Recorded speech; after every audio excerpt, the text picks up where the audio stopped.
پیارے دوستو، اکثر تاثر یہ پایا جاتا ہے کہ اس دنیا میں سب سے پہلی وفات حضرت آدم علیہ السلام کی ہوئی، لیکن کچھ لوگوں کا یہ بھی خیال ہے کہ سب سے پہلی وفات حضرت آدم علیہ السلام کے بیٹے حابیل کی ہوئی، جسے قابیل نے قتل کیا اور پھر ایک کوے کے بتائے ہوئے طریقے سے اسے زمین کھود کر دفن کر دیا۔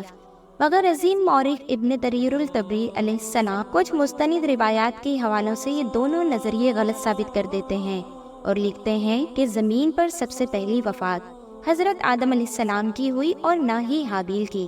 سورہ اعراف میں اللہ رب العزت نے حضرت حوا کی حمل اور وضع حمل کو یوں بیان فرمایا ہے، اور وہ اللہ ہی ہے جس نے تمہیں ایک جان سے پیدا کیا اور اسی کی جن سے اس کا جوڑا بنایا تاکہ اس کے پاس سکون حاصل کر سکے۔ پھر جب مرد یعنی حضرت آدم علیہ السلام نے عورت یعنی حضرت حوا علیہ السلام کو ڈھانک لیا تو اسے ایک خفیف سا حمل رہ گیا، جسے لیے وہ چلتی پھرتی رہیں۔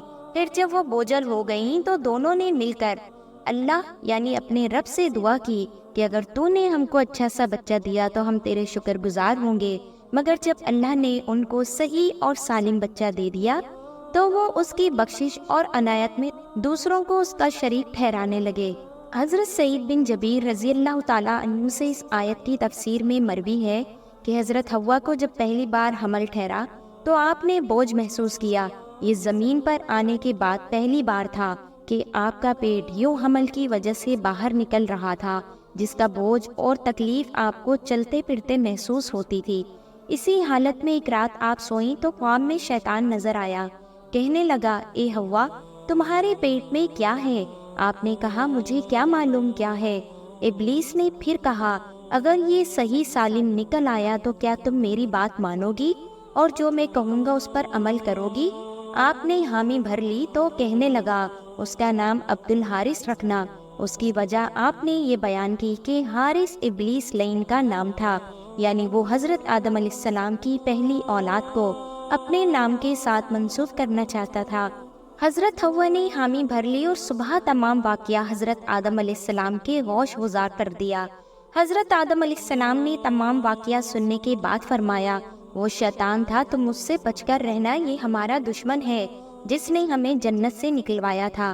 شیطان ایک بار پھر حضرت حوا کے پاس آیا اور اسی بات کا اعادہ کیا۔ حضرت حوا نے پھر حامی بھر لی، لیکن جب وضع حمل ہو گیا اور اللہ تعالیٰ نے سلامتی کے ساتھ بچے کو پیٹ سے نکال دیا تو حضرت حوا نے وعدے کے مطابق بچے کا نام عبد الحارث رکھ دیا۔ ابن جریر طبری لکھتے ہیں کہ یہی وہ واقعہ ہے جس کا ذکر اللہ پاک نے سورہ اعراف میں فرمایا ہے۔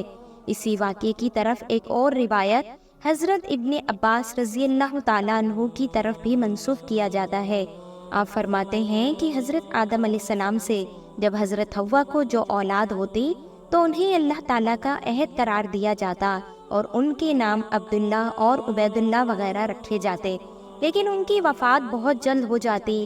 ابلیس لعین ان دونوں کے پاس آیا اور کہا کہ اگر تم ان بچوں کے نام ان ناموں کے علاوہ رکھو جو اب رکھتے ہو تو یہ زندہ رہیں گے۔ ان کے بعد ان کے ہاں جو لڑکا پیدا ہوا تو انہوں نے اس کا نام شیطان کے بتائے ہوئے طریقے سے عبد الحارث رکھا۔ ایک اور روایت جو حضرت سمرت بن جندب رضی اللہ تعالیٰ عنہ سے مروی ہے، وہ اس طرح کہ رسول اللہ صلی اللہ علیہ وآلہ وسلم نے فرمایا، حضرت حوا کا کوئی فرزند زندہ نہ رہتا تھا، انہوں نے نظر مانی کہ اگر ان کا بیٹا زندہ رہا تو اس کا نام عبد الحارث رکھیں گے۔ بس ان کا بیٹا ہوا اور زندہ رہا تو اس کا نام انہوں نے عبد الحارث رکھا، اور یہ اصل میں القائے شیطانی کی وجہ سے تھا۔ ابن فضیل کی روایت میں یہ بھی اضافہ ہے کہ شیطان نے کہا، اگر وہ صحیح سلامت نکل آئے جو تیرے پیٹ میں ہے اور تمہیں کسی قسم کا کوئی نقصان نہ پہنچے اور نہ ہی تمہاری موت کا باعث بنے تو کیا تم میری بات مانو گی؟ انہوں نے کہا، ہاں۔ اس پر ابلیس نے کہا، اس کا نام عبد الحارث رکھنا۔ پس حضرت حوا نے ایسا ہی کیا اور یہ ان کا شرک فی الاسم تھا۔ حضرت حوا کے شرک فی الاسم سے متعلق حضرت سعید بن جبیر رضی اللہ تعالیٰ عنہ سے پوچھا گیا تو آپ نے فرمایا، میں اللہ تعالیٰ کی پناہ چاہتا ہوں اس بات سے کہ میں ان کے متعلق شرک کا دعویٰ کروں۔ البتہ حوا نے جب حمل کا بوجھ محسوس کیا تو ان کے پاس ابلیس لعین آیا۔ اس کے آگے وہی روایت ہے جو ہم پہلے بیان کر چکے ہیں۔ اسی زمن میں ایک اور روایت جو ابن جریر الطبری نے نقل کی ہے وہ یہ ہے کہ جب حضرت حوا کے ایک بیٹا پیدا ہوا ان کے پاس شیطان آیا اور کہنے لگا اس کا نام عبدی رکھو ورنہ میں اس کو قتل کر دوں گا۔ حضرت آدم علیہ السلام نے کہا تمہاری وجہ سے پہلے ہمیں جنت سے بے دخل کیا گیا تھا، اب کیوں کر تمہاری بات مانے۔ الغرض حضرت آدم علیہ السلام نے شیطان لعین کی بات ماننے سے انکار کر دیا اور بچے کا نام عبد الرحمن رکھا۔ بس ابلیس لعین نے اس بچے کو قابو کر کے قتل کر دیا۔ یہ پہلی ہلاکت تھی جو اس زمین پر ہوئی۔ پھر جب دوسرا بچہ پیدا ہوا تو شیطان پھر آیا اور کہنے لگا اس کا نام فلاں رکھو، مگر حضرت آدم علیہ السلام نے اس مرتبہ بھی شیطان مردود کی بات ماننے سے انکار کر دیا اور نومولود کا نام صالح رکھا۔ شیطان نے اس بچے کو بھی اپنے قابو میں کیا اور قتل کر دیا۔ یہ اس زمین پر واقع ہونے والی دوسری ہلاکت تھی۔ اس کے بعد جب تیسرا بچہ پیدا ہوا تو شیطان پھر آیا اور کہنے لگا تم صرف اس صورت میں اپنے بچے مجھ سے بچا سکتے ہو کہ آئندہ ہونے والے بچے کا نام عبد الحارث رکھو، جو کہ ابلیس کا پہلا نام تھا۔ ابلیس تو مردود ہونے کے بعد نام دیا گیا تھا، تب انہوں نے اس بچے کا نام عبد الحارث رکھا، جس واقعے کا تذکرہ قرآن پاک کی سورہ اعراف کی آیت نمبر 190 میں کیا گیا ہے۔ پیارے دوستو، ابن جریر الطبری رحمۃ اللہ علیہ یہ تمام روایات نقل کرنے کے بعد کہتے ہیں کہ یہ تمام روایات اس پر دلالت کرتی ہے کہ آدم اور حوا علیہ السلام کی بعض اولاد کی وفات ان دونوں کی وفات سے پہلے ہو چکی تھی، اور اس باب میں اس کے علاوہ بھی متعدد روایات حسن کی تردید کر رہی ہیں، جس میں کہا گیا ہے کہ زمین پر سب سے پہلی وفات حضرت آدم علیہ السلام کی ہوئی، یعنی آپ علیہ السلام کی، اور آپ کے قتل ہوئے بیٹے حابیل کی وفات سے پہلے بھی آپ علیہ السلام کے کچھ نومولود بچے وفات پا چکے تھے۔